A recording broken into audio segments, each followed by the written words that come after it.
Hello students, welcome back to another video. आज हम लोग करने वाले हैं क्वाड्रेटिक इक्वेशन की वर्ड प्रॉब्लम्स। सबसे इंपॉर्टेंट वर्ड प्रॉब्लम्स जो थी वो मैंने इस वीडियो के लिए बचा के रखी थी, तो वीडियो को एंड तक देखना ताकि कॉन्सेप्ट अच्छे से समझ में आए। चैनल को सब्सक्राइब कर दो, वीडियो को लाइक और शेयर कर दो।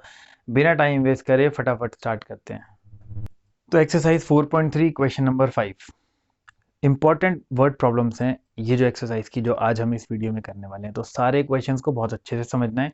पहला क्वेश्चन जो क्वेश्चन नंबर 5 हम कर रहे हैं उसमें शेफाली के बारे में बताया, उसके मार्क्स इंग्लिश और मैथ्स के मिला के 30 थे।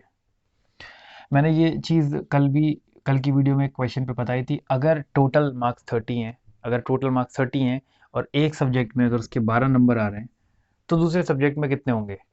भाई एक सब्जेक्ट में 12 नंबर आ रहे हैं, दूसरे सब्जेक्ट में कितने होंगे?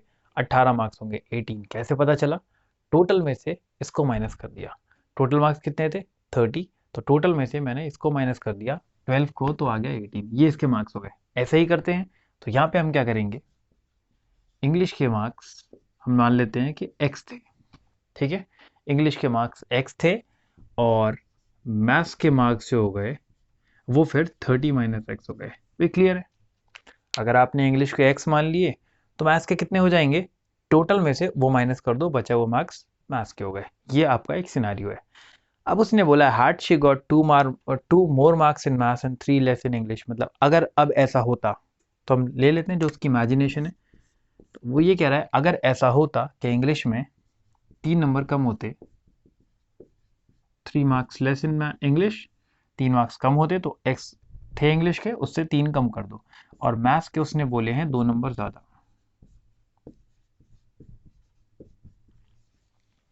2 मार्क्स मोर इन मैथ्स, हमने कहा भाई मैथ्स के ये थे, इसमें 2 नंबर और जोड़ दो। और इंग्लिश के इतने थे, इसमें 3 नंबर कम कर दो। तो ये कर दिया हमने। 30 + 2 32 हो गया। 32 माइनस एक्स, ये हमारे इंग्लिश के हो गए, ये हमारे मैथ्स के मार्क्स हो गए। उसने ये कहा कि अगर ऐसा होता had she got 2 marks more in maths, हमने कहा भाई इतने हो जाते, और 3 मार्क्स लेस इन इंग्लिश, तो ये हो जाते the product of her marks would have been 210। यानी इन दोनों का जब आप प्रोडक्ट करोगे तो 210 आएगा। उसने यही बोला है ना, इंग्लिश के 3 कम कर दो, मैथ्स में 2 बढ़ा दो, तो अब जब प्रोडक्ट करोगे मल्टीप्लाई करोगे तो 210 आएगा। तो मल्टीप्लाई कर लेते हैं, x माइनस 3 को मल्टीप्लाई करेंगे 32 माइनस एक्स से, और हमारा आंसर आ जाएगा 210। ये इन्होंने कहा है। अब ब्रैकेट मल्टीप्लीकेशन कर लेंगे, x यहाँ जाएगा 32x, x यहाँ जाएगा माइनस एक्स स्क्वायर, हो गया दोनों से। अब इसका नंबर आया -3, यहाँ जाएगा तो -96 हो जाएगा, और फिर ये यहाँ जाएगा minus minus plus plus 3x, ये हो गया इज इक्वल टू 210। 32 + 3 35x हो गया। 35x minus x square minus 96 is equal to 210। कल की वीडियो में भी मैंने बताया था, हमारी आदत ये होती है कि एक्स स्क्वायर को पॉजिटिव में देखने की आदत होती है। तो इन सब चीज़ों को इधर ले चलते हैं, तो क्योंकि एक्स स्क्वायर यहाँ नेगेटिव है, वहाँ चल के पॉजिटिव हो जाएगा। तो 0 is equal to x square यहाँ से इधर मूव करेगा पॉजिटिव, ये प्लस का है इधर आएगा तो माइनस, ये माइनस का है ये इधर आएगा तो ये प्लस, और ये बंदा तो पहले से यहाँ पड़ा है। ठीक है भाई, ये हो गया। इसको वहाँ भेजा प्लस हो गया, इसको वहाँ भेजा माइनस हो गया, इसको माइनस का उधर भेजा प्लस हो गया, और ये पहले से यहाँ पड़ा था। अब x square minus 35x plus 306 is equal to 0। ये हमारी क्वाड्रेटिक इक्वेशन बन गई। मैंने कल भी आपको बताया था, वर्ड प्रॉब्लम से क्वाड्रेटिक बना के छोड़ दूंगा, वहाँ से फैक्टराइजेशन करना आपका काम है। फिर भी अगर लगता है आप लोगों के नहीं यार प्रैक्टिस नहीं हो पा रही है, फैक्टराइजेशन का मेथड बता चुका हूँ और दूसरा क्वाड्रेटिक फॉर्मूला बता चुका हूँ। अगर लगता है कि नहीं यार सॉल्व नहीं हो रहे तो आप मुझे बताएं, तो फिर एक अलग सेपरेट वीडियो बन जाएगी जिनमें इन सब जितनी भी हमारी इक्वेशंस बनी हैं उन सब का सोल्यूशन उसमें आपको मिल जाएगा। तो चलते हैं नेक्स्ट क्वेश्चन की तरफ। क्वेश्चन नंबर 6 बहुत ही आसान, रेक्टेंगुलर फील्ड के बारे में दिया हुआ है। और कल भी इस तरह का हमने एक क्वेश्चन करा था जिसमें उसने लेंथ को कंपेयर किया था ब्रेड्थ के हिसाब से, कि ब्रेड्थ का डबल का एक ज़्यादा, इस तरह से बात हुई थी। यहाँ तो और ज़्यादा आसान है। उसने कहा है कि जो लॉन्गर साइड है वो शॉर्टर साइड से 30 ज़्यादा है, और जो डायगनल है वो शॉर्टर साइड से 60 ज़्यादा है। तो मुझे दिख रहा है यार रेक्टेंगुलर फील्ड है, ये रेक्टेंगल है, ये लेंथ है, ये ब्रेड्थ है, ये शॉर्टर साइड है, छोटी साइड दिख रही है, लंबी साइड दिख रही है, और डायगनल अगर मैं बनाऊँ तो डायगनल मेरा ऐसा बनेगा, ये हो जाएगा डायगनल। तो मुझे दिख रहा है ना छोटी साइड ये वाली है, तो छोटी साइड को सबसे पहले अज्यूम कर लेते हैं x, क्योंकि उसी के रेस्पेक्ट में ये सारी बातें कर रहा है। जब छोटी साइड मैंने x बताई तो अब उसने क्या बोला है, डायगोनल कितना है 60 मीटर ज़्यादा किससे, शॉर्टर साइड से। तो भाई मेरी शॉर्टर साइड x है, उससे 60 ज़्यादा, मतलब x प्लस 60 हो गया। और लॉन्गर साइड का क्या सीन है, उसने कहा लॉन्गर साइड जो है यानी ये, वो शॉर्टर साइड से 30 ज़्यादा है, मतलब ये हो गया। सीन क्लियर है, शॉर्टर साइड ये हो गई, लॉन्गर साइड जो है वो 30 ज़्यादा है, डायगोनल 60 ज़्यादा है, तीनों साइड्स आ गई। हमें पता है कि रेक्टेंगल में यहाँ पे 90 डिग्री होता है और उसके हिसाब से यहाँ पे पाइथागोरस थ्योरम लग जाएगी। भाई लिखने वाला काम नहीं लिख रहा हूँ मैं, वो सारी चीज़ें आपको लिखनी होंगी। Let the shorter side be x, then longer side would be x plus 30 and diagonal would be this, applying Pythagoras to this. मैं वो सारी चीज़ें नहीं लिख रहा हूँ, आप लोग समझदार हैं, लिख सकते हैं, मैं सिर्फ आपको कॉन्सेप्ट समझा रहा हूँ। ये हमारा राइट एंगल ट्राइंगल हो गया। पाइथागोरस थ्योरम 90 के सामने वाली साइड ये हाइपोटेन्यूज हो गई, तो हाइपोटेन्यूज का स्क्वायर, हाइपोटेन्यूज ये इसका स्क्वायर इज इक्वल टू इसका स्क्वायर प्लस इसका स्क्वायर, यानी x प्लस 30 का स्क्वायर। तो ये a प्लस बी का होल स्क्वायर, ये बन रहा है a प्लस बी का whole square, a square plus 60 का स्क्वायर हो जाएगा 3600 प्लस 2ab, 2 इंटू ए इंटू बी, तो 2 इंटू 60 120x, ये हो गया इज इक्वल टू, ये ऐसे ही लिखा रहेगा। और फिर से यहाँ पे a प्लस बी का होल स्क्वायर, ए स्क्वायर यानी एक्स स्क्वायर प्लस 30 का square 900 plus 2ab, 2 into 30 into x यानी 60x हो जाएगा। ठीक है, हो गई सारी चीज़ें। अब ज़रा लिखते चलते हैं, x square plus 3600 plus 120x, ये हो गया is equal to x square plus x square क्या हो जाएगा, 2x square plus 900 plus 60x। भाई बस ये मैं ऐड कर पाया तो मैंने ऐड कर दिया, बाकी सब कुछ वैसा ही लिख दिया गया। अब मैंने क्या बोला था, एक्स स्क्वायर हमारी आदत है पॉजिटिव में देखने की। अब एक्स स्क्वायर इधर भी है इधर भी है, अगर मैं इधर वाले बंदों को इधर लेकर आता हूँ तो एक्स स्क्वायर और ये माइनस 2x स्क्वायर हो जाएगा, तो माइनस का एक्स स्क्वायर आएगा, समझ रहे हो, एक्स स्क्वायर नेगेटिव हो जाएगा। तो मुझे लगा कि ठीक है ऐसा करते हैं, इन सबको उठा के फिर उधर ले चलते हैं। क्यों, सिर्फ इस एक अकेले बंदे की वजह से, ताकि मेरा एक्स स्क्वायर जो है वो पॉजिटिव में रहे। तो यहाँ 0 कर लेते हैं और उधर भेज देते हैं, 2x square plus 900 plus 60x, जो बंदे पहले से लिखे थे वो लिख दिए। अब यहाँ से तीनों चीज़ें उधर जाएंगी नेगेटिव के साइन में, माइनस एक्स स्क्वायर 3600 उधर जाएगा, माइनस 3600 और माइनस 120x। ठीक है, हो गया। अब 2x स्क्वायर में से एक्स स्क्वायर माइनस हुआ तो एक्स स्क्वायर बच गया, माइनस 120 प्लस 60 तो ये हो जाएगा माइनस 60x, और माइनस का 3600 प्लस का 900 ये हो जाएगा माइनस का 2700 इज इक्वल टू 0। ये आपकी क्वाड्रेटिक इक्वेशन बन गई। फिर से आपका काम क्या है, इसको सॉल्व करना है। मैं बता चुका हूँ, अगर सॉल्व नहीं होगा तो एक सेपरेट वीडियो बन जाएगी, उसके लिए परेशान नहीं होना है, लेकिन आपका ज़रूरी है कि प्रैक्टिस करना है। तो भाई बहुत इंपॉर्टेंट है। अब मैं डायरेक्टली आपसे कह दूं कि भाई ये ऐसे ऐसे हो जाएगा तो आपकी तो प्रैक्टिस अधूरी रह जाएगी। तो प्रैक्टिस आपको ज़रूर है करना। नेक्स्ट क्वेश्चन की तरफ पढ़ते हैं। क्वेश्चन नंबर 7, मैंने बताया कभी कभी ऐसी मजबूरी आ जाती है कि हमें दो वेरिएबल लेने पड़ जाते हैं क्योंकि और कोई कनेक्शन होता नहीं है उनके बीच में। यहाँ उसने कहा है difference of square of two numbers, तो मैंने दो नंबर्स लिए, मुझे यहाँ पे अलग अलग लेने पड़े क्योंकि कोई रिलेशन इनमें था नहीं कि एक इससे इतना ज़्यादा है या इससे उतना ज़्यादा। इन्होंने कहा कि स्क्वायर, अगर डायरेक्टली बोलता ना कि एक नंबर दूसरे से इतना ज़्यादा है तो मैं वहाँ पे ऐड कर लेता, लेकिन इसने बोला क्या कि the difference of square of two numbers. तो मैंने कहा ठीक है दो नंबर ले लेते हैं, एक x ले लिया एक y ले लिया, मेरे दो नंबर ये हो गए x और y। मैंने कहा भाई इनका स्क्वायर करो, x का स्क्वायर करा y का स्क्वायर करा और उनका डिफरेंस, ये इसने बात बोली है। तो x का स्क्वायर माइनस वाई का square is equal to 180, difference of square of two numbers, दोनों नंबर्स का स्क्वायर करा, उसका डिफरेंस कितना है 180 है। एक चीज़ ये हो गई। दूसरी चीज़ उसने क्या बोली है, स्क्वायर ऑफ स्मॉलर नंबर। ये लैंग्वेज को ध्यान से पढ़ना है भाई, यही चीज़ है, यही मेरा काम है, वीडियो को आराम से समझ समझ के लेकर चलना है। पूरी वीडियो देखेंगे तो सारे कॉन्सेप्ट क्लियर हो जाएंगे। लैंग्वेज को ध्यान से पढ़ना है और उस लैंग्वेज को पढ़ के उसको मैथ्स में कन्वर्ट करना है। सर आगे की लाइन क्या बोल रहा है वो, स्क्वायर ऑफ स्मॉलर नंबर। अब यार इन दोनों में से स्मॉलर कौन है मुझे कैसे पता, भाई मुझे लिख के नहीं दिया था किसी ने स्मॉलर था। अगर मैं ऐसा लिखता y square minus x square is equal to 180 तो मुझे समझ में आया था कि अच्छा भाई ये छोटा है, क्योंकि बड़े में से छोटा सब्ट्रैक्ट होगा ना, तो वहां मुझे समझ में आ रहा था कि ये बंदा छोटा है, एक्स वाला छोटा है। यहाँ पे मैंने अगर ऐसा लिख दिया है तो लिखने के बाद वो चीज़ डिसाइड हुई कि अच्छा अगर आपने ऐसा लिख दिया इसका मतलब वाई छोटा है। तो फिलहाल हम ये वाला सीन लेकर चल रहे हैं, तो मैंने ये लिख दिया इसका मतलब वाई छोटा है। तो अब उसने सेकंड स्टेटमेंट आगे क्या बोली है, स्क्वायर ऑफ स्मॉलर नंबर, मतलब ये square of smaller number is, यानी इक्वल टू लगा देंगे, is 8 times the larger number. 8 times the square of larger number नहीं बोला है, ध्यान से पढ़ना। Square of smaller number is 8 times the larger number, ये इसने बात करी है, ठीक है।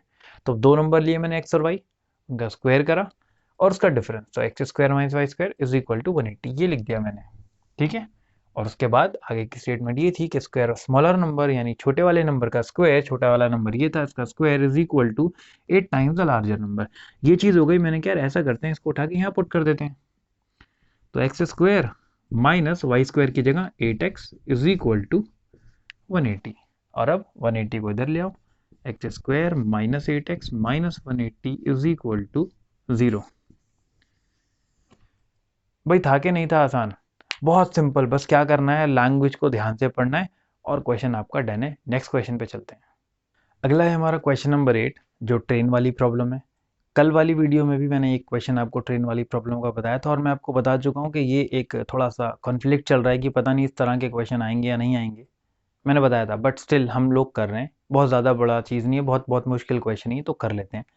तो बोला इसने क्या, इसने 360 किलोमीटर की एक जर्नी की बात करी है, मतलब आपका डिस्टेंस जो है वो 360 किलोमीटर है, और स्पीड हम मान लेते हैं कि स्पीड उसकी जो है वो x किलोमीटर पर आवर हो गई। ये सीन हो गया, डिस्टेंस 360 किलोमीटर और स्पीड हमने x मान ली, तो टाइम क्या हो जाएगा। फिजिक्स का फॉर्मूला कल वाला क्वेश्चन है यार, सेम, जिसने कल वाली वीडियो देखी होगी उसको पता होगा कि ये बहुत आसान क्वेश्चन है। Time is equal to distance upon speed हो गया। डिस्टेंस कितना है 360 और अपॉन स्पीड कितनी है x। भाई ये जो फॉर्मूला लगाया मैंने, ये आपका फिजिक्स का फॉर्मूला है, speed is equal to distance upon time, वहां से टाइम आ गया डिस्टेंस अपॉन स्पीड, ये हमारा टाइम हो गया। ये आपका एक ओरिजिनल सिनारियो हो गया। अब उसने कहा है कि अगर स्पीड 5 किलोमीटर पर आवर ज़्यादा होती, मतलब अगर स्पीड ऐसी होती, अभी कितनी मानी है, x मानी है ना, फिर क्या हो जाती है, अगर कह रहा है अगर स्पीड x+5 होती, डिस्टेंस तो सेम है, मैंने कहा यार डिस्टेंस 360 किलोमीटर, और फटाफट से टाइम निकाल लेते हैं। Time is equal to distance upon speed, ठीक है, ये चीज़ हो गई। तो अब वो क्वेश्चन में ये कह रहा है, यार आपको खुद भी देख के समझ में आ रहा है, स्पीड बढ़ गई तो टाइम कम लगेगा ना, उसने यही चीज़ बोली है। अगर स्पीड 5 ज़्यादा होती, 5 किलोमीटर पर आवर ज़्यादा होती, मतलब x की जगह x+5 अगर हो जाती, तो टाइम उसको कितना लगता, 1 घंटा कम लगता, ठीक है। दिख रहा है ना, स्पीड अगर बढ़ जाएगी, गाड़ी तेज भाग रही है, तो टाइम लगेगा क्या, कम, तो 1 घंटा यहाँ कम लगता है। यानी अगर काउंटिंग लेकर चलें, अगर हम, मैं कहता हूँ ये टाइम ही तो होगा, तो ये टाइम अगर यहाँ पे उसको 10 घंटे लग रहा है, तो इस वाले सिनारियो में उसको 9 घंटे लगेगा, 1 घंटा टाइम कम लगेगा। क्लियर है, यहाँ जो भी टाइम लग रहा है, यहाँ पे इस वाले केस में उसको 1 घंटा कम लगेगा, क्योंकि गाड़ी चल रही है तेज। तो इसमें से इसको माइनस करूंगा, आंसर क्या आएगा, 1, वही यहाँ से हमारी इक्वेशन बनवाएगा।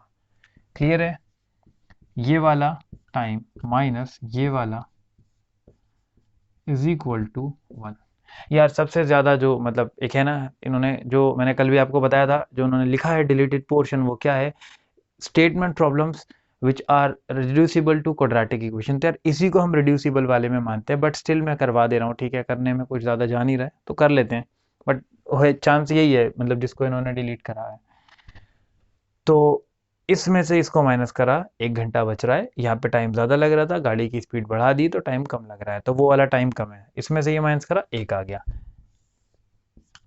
LCM x+5, ये इससे कटेगा, ये बचेगा। यार ये चीज़ मैं कल बता चुका हूँ, जिन्होंने कल वाली वीडियो देखी हुई है उनको पता होगा कि कैसे इसको सॉल्व करना है, तो हमें यहाँ पर टाइम देने की ज़रूरत नहीं है। ये हो गया, मल्टीप्लाई कर लेंगे 360x प्लस 1800 माइनस 360x। यार वैसे भी ना, अगर आप किसी एक चैप्टर को स्टार्ट कर रहे हो, अगर क्वाड्रेटिक स्टार्ट कर रहे हो, तो ऑब्वियसली अब ये थर्ड वीडियो है, तो फर्स्ट और सेकंड देखे बिना अगर थर्ड पे जंप करोगे तो वैसे भी फिर कुछ, मतलब समझ रहे हो ना, टाइम से एक हिसाब से लेकर चलते हैं। स्टार्टिंग वाला पहले देखते हैं, पहले फर्स्ट फिर सेकंड फिर थर्ड। अभी स्टार्टिंग के कॉन्सेप्ट नहीं देखोगे तो लास्ट वाली चीज़ें देखने में तो प्रॉब्लम होगी, क्योंकि यहाँ पे सिर्फ आज हम वर्ड प्रॉब्लम्स करने वाले हैं। ये बंदे उधर चले जाएंगे, मल्टीप्लाई हो जाएंगे, और क्या बन जाएगा, x² plus 5x is equal to 1800 और यहाँ से x square plus 5x minus 1800 is equal to 0। ये आपकी छोटी सी क्वाड्रेटिक इक्वेशन बन गई। तेजी से बढ़ जाते हैं अगले क्वेश्चन की तरफ। एक ट्रेन वाला एक और क्वेश्चन है, पहले वो करते हैं फिर टैप वाले पे आएंगे। क्वेश्चन नंबर 10 बिल्कुल एग्जैक्टली क्वेश्चन नंबर 8 की तरह। वहाँ पे क्या था, एक ही ट्रेन थी, उसी की स्पीड एक बार x थी, और फिर दूसरा केस उसने लिया कि अगर स्पीड आपकी इतनी बढ़ जाएगी तो ये केस होगा, ऐसा था। यहाँ पे इन्होंने क्या करा है, दो अलग अलग ट्रेन ले ली हैं, दो अलग अलग ट्रेन की बात करिए। डिस्टेंस बोला है एक जगह से दूसरी जगह के बीच का 132 किलोमीटर है, 132 किलोमीटर डिस्टेंस है। और उन्होंने कहा दो ट्रेन है आपकी बार, एक एक्सप्रेस ट्रेन है और एक पैसेंजर ट्रेन है। ठीक है, एक एक्सप्रेस ट्रेन है एक पैसेंजर ट्रेन है, और जो एक्सप्रेस ट्रेन है उसकी स्पीड 11 किलोमीटर पर आवर ज़्यादा है किससे, पैसेंजर ट्रेन से। तो मैंने कहा यार पैसेंजर की स्पीड x मान लेते हैं, और एक्सप्रेस वाला क्योंकि 11 किलोमीटर ज़्यादा है तो x प्लस 11 हो गई। सिंपल सी चीज़ है, आप लैंग्वेज को पढ़ेंगे, उसको करेंगे, और फिर उसको मैंने अब फ्रेम कर दिया है मैथ्स की उस टर्म्स में। स्पीड x है और इसकी x प्लस 11, क्योंकि उन्होंने क्वेश्चन में बोला है कि एक्सप्रेस ट्रेन की स्पीड जो है वो 11 किलोमीटर पर आवर ज़्यादा है as compare to passenger train. तो ये x हो गया और ये x प्लस 11 हो गया। ठीक है, टाइम का फॉर्मूला लगा लेते हैं। टाइम इज इक्वल टू क्या है, distance upon speed, distance upon speed. और यहाँ पे भी क्या हो जाएगा, time is equal to distance upon speed. यार अब आप खुद देख के बताओ, टाइम ज़्यादा कहाँ लगेगा कम कहाँ लगेगा भाई। वहाँ पे क्योंकि गाड़ी तेज़ भाग रही है तो टाइम कम लगेगा, है ना। यहाँ पे गाड़ी देखो थोड़ा हल्की है, स्पीड x है, वहाँ पे x प्लस 11 है, उसके कंपैरिजन में इसकी स्पीड हल्की है तो इसका टाइम ज़्यादा लगेगा। उन्होंने ये तो बोला है। उन्होंने कहा ये वाली जो ट्रेन है वो उससे 1 घंटा ज़्यादा लेती है, या अगर मैं उल्टा कहूँ कि वो 1 घंटा कम ले रही है, बात वही है। तो हम ये कह रहे हैं यार ये वाला टाइम ज़्यादा है उस वाले से, और कितना ज़्यादा है, 1 घंटे का फ़र्क है। ठीक है, टाइम क्यों ज़्यादा ले रही है, अगर आपको वहाँ से उतना लैंग्वेज में कन्फ्यूज़न हो रही है तो आप यहाँ से देख के खुद समझ सकते हैं यार कि कितने घंटे का, वहाँ लिखा होगा 2 घंटे का फ़र्क आ रहा है, 4 घंटे का फ़र्क आ रहा है, आप खुद समझ जाओ भाई। बड़ा टाइम कौन होगा, जहाँ की स्पीड कम होगी। इसकी स्पीड कम है, इसका मतलब ये हल्के चल रही है, ये ज़्यादा टाइम लेगी, तो ये वाला टाइम बड़ा होगा।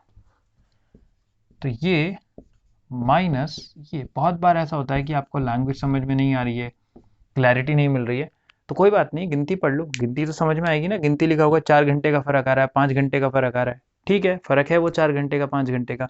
और टाइम को कैसे, किस में से किसको सब्ट्रैक्ट करना है भाई, जिसकी स्पीड हल्की होगी ना, जो गाड़ी धीरे धीरे चल रही है, इसका मतलब वो ज़्यादा टाइम ले रही होगी, वो ज़्यादा देर में पहुंचाएगी, तो उसका टाइम बड़ा होगा।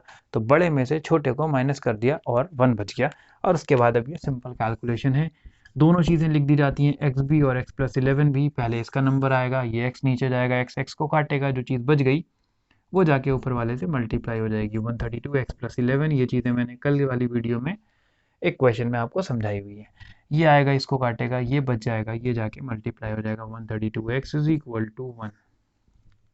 अब ब्रैकेट मल्टीप्लीकेशन का काम, 132 इंटू एक्स, 132 एक्स हो गया, प्लस 132 जब 11 से मल्टीप्लाई होगा तो 132, ये हो जाएगा 1452 minus 132 x upon x square plus 11x is equal to 1। क्या करेंगे, इससे ये कट जाएगा, और अब जो चीज़ें यहाँ नीचे बची हैं वो जाके ऊपर 1 से मल्टीप्लाई हो जाएंगी, एक्स स्क्वायर प्लस 11x, दूसरी तरफ क्या पड़ा है 1452, इसको भी इधर बुला लेंगे, छोटी सी इक्वेशन तैयार हो जाएगी। जिम्मेदारी आपके ऊपर इसको सॉल्व करने की। नहीं होता है तो आप मुझे याद से इन्फॉर्म करेंगे।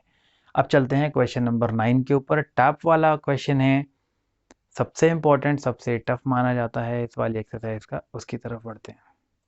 क्वेश्चन नंबर 9, ये काउंटिंग जो मैंने लिखी है, क्योंकि इसका रूल आएगा यहाँ पे इस क्वेश्चन में, इसलिए मैंने इसको अलग से यहाँ ऊपर लिख दिया है, और इसको सॉल्व कर लेंगे। आपको पता है मिक्स फ्रैक्शन है, कैसे सॉल्व होती है, ये इससे मल्टीप्लाई 8 9 72 प्लस 3 75 75 बाई 8 आवर्स, इसका रूल है।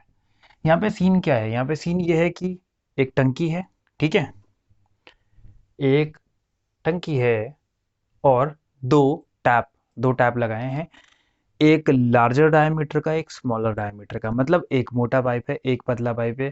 डायग्राम मेरी कुछ खास है नहीं, बस ऐसे ही समझ जाना कि यार ऐसे करके ये एक टैप जो है, ऐसे टोटी का मुंह पाइप आ रहा है, ये एक पतला वाला पाइप है यानी स्मॉलर डायमीटर वाला है, और ये आपका जो है वो लार्जर डायमीटर का टैप आ रहा है। थोड़ी सी बाउंड्री सी बना देता हूँ, देखो ये आपका, मेरे हिसाब से तो ये इतनी ही फिगर बन पाएगी। तो ये आपका स्मॉलर डायमीटर वाला टैप है, यानी टोटी छोटी पतली वाली है और ये बड़ी वाली टोटी है। मुंह देख रहे हो आप, इसका जो है वो बड़ा मुंह है, पानी ज़्यादा आ रहा होगा। ये सारी कहानी है। इन्होंने कहा है कि यार दो टंकी की, ये जो टंकी है इसमें दो टोटियां हैं, दो टैप हैं, एक बड़ी टोटी है एक छोटी टोटी, यानी लार्जर डायमीटर स्मॉलर डायमीटर। जब इन दोनों को एक साथ खोला जाता है, एक साथ हम खोल देते हैं, तब ये जो टैंक पूरा फिल हो जाता है, वो इतने आवर्स में फिल हो जाता है, इसीलिए मैंने इसको अलग से लिखा है। जब एक साथ में टोटी खोलते हैं ना, तब इसने बोला है कि भाई ये 75/8 घंटे में पूरी टंकी भर जाती है। मैंने कहा चलो बहुत बढ़िया, बहुत ज़बरदस्त। अब ये अलग अलग की बात करवा रहा है, ये कह रहा है ये नहीं भाई, सेपरेटली बात करो अलग अलग से। ये तो साथ की टाइमिंग दी हुई है आपने, अलग अलग से बात करो। अगर अलग से फिल करोगे सेपरेटली, तो मैंने कहा कि ठीक है यार, मान लेता हूँ, let time taken by smaller tap. Smaller tap मतलब भाई स्मॉलर डायमीटर वाला, इतना देखो पूरा लिख दिया है, बाकी आप समझ लो। और जो इसमें कुछ मिसिंग होगा वो आप ऐड ऑन कर लेना, लिखने वाली कहानी कम ही कर रहा हूँ मैं। Let time taken by smaller tap, यानी जो छोटी वाली टोटी है उसे कितना टाइम लग रहा है, तो भाई स्मॉलर वाले को कितना टाइम लग रहा है, हम कह रहे हैं एक्स आवर्स लग रहा है, ठीक है। To fill the tank separately, पूरा ही लिख दे रहा हूँ। अगर अलग से सिर्फ छोटी वाली टोटी खोली, सिर्फ छोटी वाली टोटी खोली, तो कितनी देर में वो टंकी को भर देगा, एक्स आवर्स में भर देगा। मैंने कहा बस अब इसको पकड़ लो, इससे ज़रा सॉल्व कर लो। मैंने कहा भाई एक्स आवर्स में पूरी टोटी भर रही है ना। यहाँ पे एक चीज़ की बात करते हैं, यूनिटरी मेथड लगेगा। जब हम बात करते हैं परसेंटेज की, तो हम कहते हैं फुल का मतलब 100%। जब हम प्रोबेबिलिटी की बात करते हैं, तो मैं कहता हूँ मैक्सिमम वैल्यू जो प्रोबेबिलिटी की थी वो 1 होती है। इसी तरीके से जब मैं फ्रैक्शन की यहाँ पे बात कर रहा हूँ, जैसे इस जो टंकी को आपको भरना है, कंप्लीटली फिल को कौन डिनोट करेगा, 1। एक्स आवर्स में 1 is actually denoting the completely filled tank, completely filled tank. The fraction of tank field, तो मैं कह रहा हूँ भाई पूरी भर गई ना, 1। जैसे आधी भरी होती, अगर टंकी आधी भरी होगी तो मैं क्या कहूँगा, 1/2। अगर एक चौथाई होगी, 1/4, है ना। 75% भरी होगी, 3/4। फ्रैक्शन ऑफ टैंक फिल्ड, तो मैं कह रहा हूँ भाई 1 भर गई पूरी, ठीक है ना, कंप्लीटली फिल। एक्स आवर्स में उस छोटी टोटी ने पूरा भर दिया टंकी को, एक्स आवर्स में 1। यूनिटरी मेथड लगा रहे हैं। क्या करा करते थे हम, किसी भी चीज़ की पता होती थी, एक की कीमत निकालनी है, डिवाइड कर दो। अगर 5 पेन 15 रुपए के हैं, एक पेन कितने का होगा, क्या करते थे कि भाई इधर वाला चल नीचे आ जा, डिवाइड कर देते थे, और 3 रुपए का आपका पेन आ गया। जितने का भी पता हो, मुझे नहीं पता, जो भी कॉस्ट दे रही है, अगर एक का निकालना है भाई, ये जो भी यहाँ बंदा लिखा हो ना, उसको नीचे ले जाओ, वहाँ पे भी वही काम करने वाले हैं। अगर एक्स आवर्स में कंप्लीटली फिल हो गया है, एक्स आवर्स में कंप्लीटली फिल हो गया है, तो एक आवर में कितना हो जाएगा, एक घंटे में। मैंने कहा यार एक घंटे में तो 1/x पोर्शन, हिस्सा, पोर्शन ऑफ टैंक फिल्ड ये है, ठीक है। और 75/8 घंटे में कितना होगा फिर, भाई एक का पता चल गया, एक पेन की कीमत पता है, दो की निकाल लोगे, दो की कितनी हो जाएगी, मल्टीप्लाई कर दो 6। 10 पेन की कीमत कितनी होगी, 3 × 10, 30 रुपए। वही काम मैं यहाँ कर रहा हूँ। एक घंटे का अगर इतना है, तो 75/8 घंटे में कितना हो जाएगा, 75/8 into 1/x। This is the fraction of tank field, कितना हिस्सा उसने भरा है। छोटी वाली टोटी ने अपने हिस्से का इतना भर दिया 75/8 घंटे में, सही है। अब आ जाते हैं बड़ी वाले टैंक, बड़ी वाली टोटी पे। भाई क्वेश्चन में उसने बोला है कि जो बड़ी वाली टोटी है, ऑब्वियसली उसका मुंह बड़ा है, पानी ज़्यादा निकल रहा है, वो 10 घंटे कम लेगी भरने में। It will take 10 hours less, अगर आप लैंग्वेज पढ़ोगे तो। भाई मैं यहाँ पे बिना स्टेटमेंट पे ज़्यादा टाइम लगाए सीधे सीधे टू द पॉइंट वाली बात कर रहा हूँ। लार्जर टैप का भाई टाइम कितना होगा, x - 10 आवर्स, सही है ना। अगर छोटी टोटी जो है, स्मॉलर टैप, x घंटे ले रहा था, तो भाई बड़ी वाली को अगर तुम अकेले खोलोगे तो वो x - 10 में भर देगा, 10 घंटे कम लेगा। तो वहां से मैं ये कह रहा हूँ कि भाई ये x - 10 आवर्स में पूरा भर देगा, कंप्लीटली फिल्ड टैंक 1। और एक घंटे में कितना करेगा फिर ये फिल, एक घंटे में ये फिल कर देगा 1/x - 10। और मुझे किस पे है इंटरेस्ट, 75/8 घंटे में। ये भी बताऊंगा अभी मैं 75/8 के पीछे क्यों लगाऊं। तो भाई 75/8 आवर्स में कितना हो जाएगा इसका सीन, 75/8 आवर्स में इसका सीन हो जाएगा 75/8 इंटू 1/x-10। थोड़ा देखने में बड़ा सा टर्म लग रहा है, बट इतना कोई सीन है नहीं। जो भी चीज़ थी 75/8 घंटे की, अगर ये बात कर रहा था, मैंने कहा भाई 75/8 घंटे, एक घंटे में जितना है 75/8 इंटू कर दो, तो दिस इंटू दिस, ये चीज़ हो गई। क्लियर हो गया सीन। अब मैं करने के वाला हूँ, यहाँ पे सीन ये है, यहाँ पे सीन सारा ये है कि उसने ये बोला था कि जब दोनों टोटी को एक साथ खोल दोगे तो 75/8 घंटे में टंकी पूरी भर जाएगी।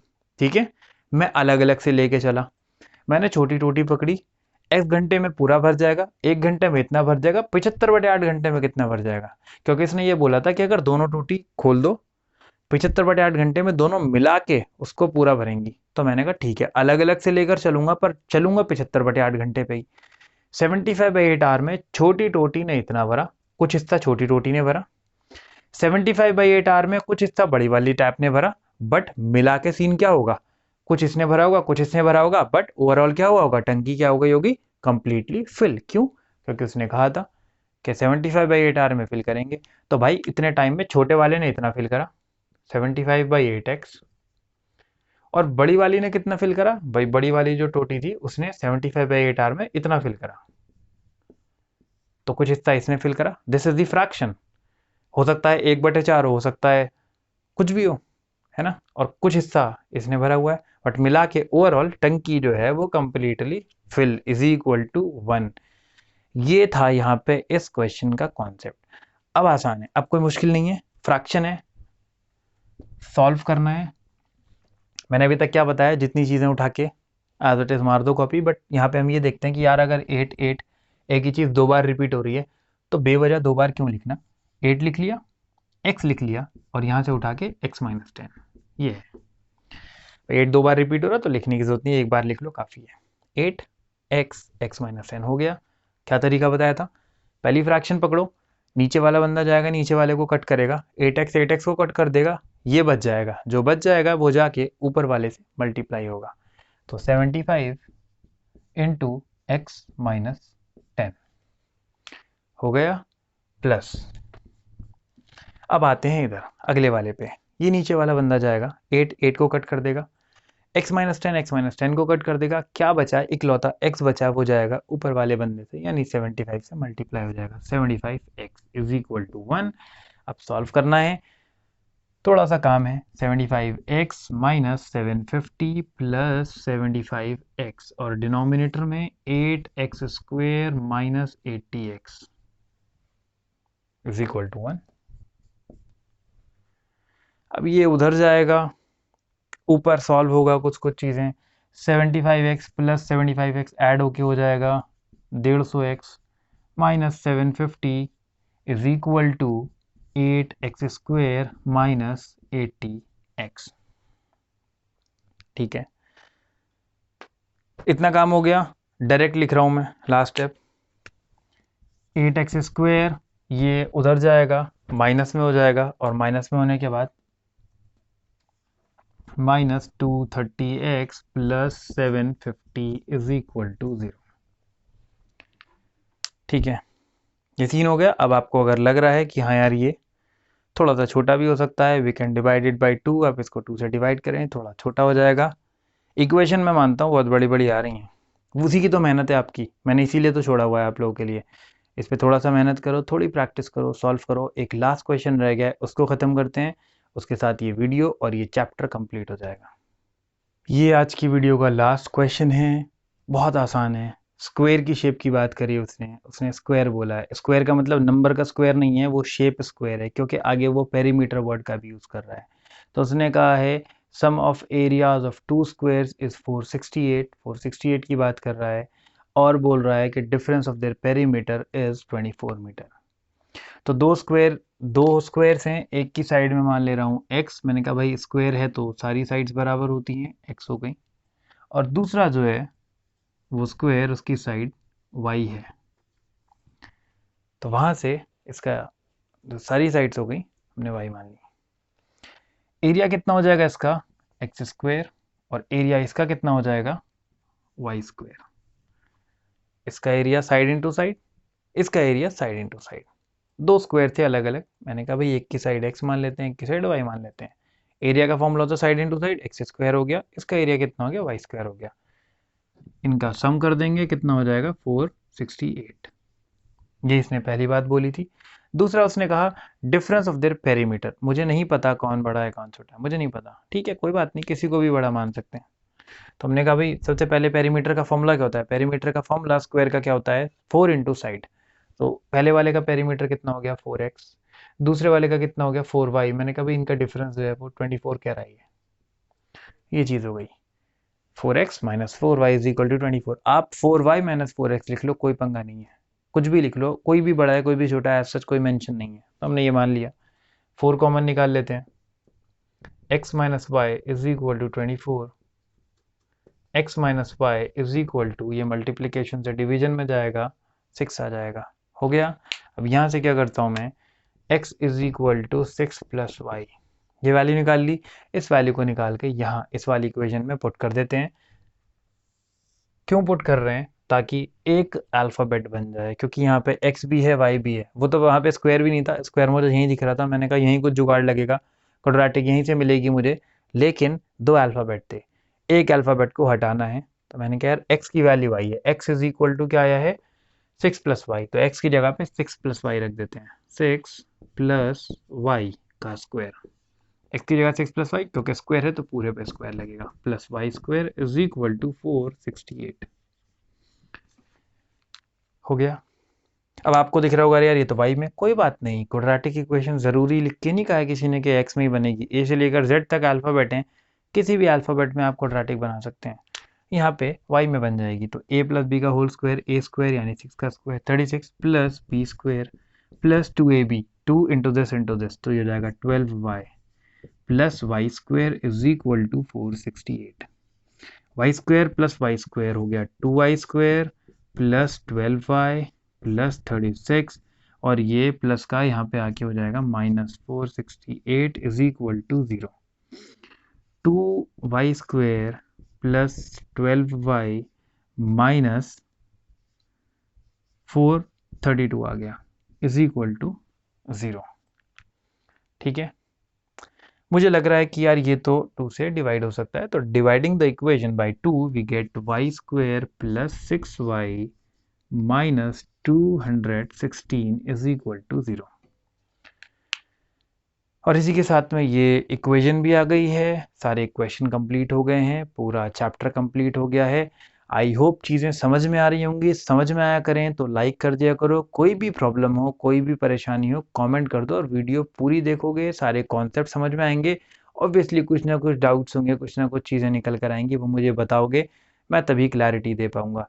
चैनल से जुड़े रहें, सारी वीडियोस देखें, पूरा क्रैश कोर्स मिड मार्च तक का हमारा टारगेट है, कंप्लीट कर लेंगे, और उसके बाद फिर हम देखेंगे एक्स्ट्रा और क्या क्या चीज़ें करनी है, लाइव क्लासेस शेड्यूल करनी है तो वो करेंगे, वो सारी जो आगे की प्लानिंग मेरे दिमाग में है वो मैं आपको धीरे धीरे बताता चलूँगा। मिलेंगे अगली वीडियो में, तब तक के लिए ओवर एंड आउट।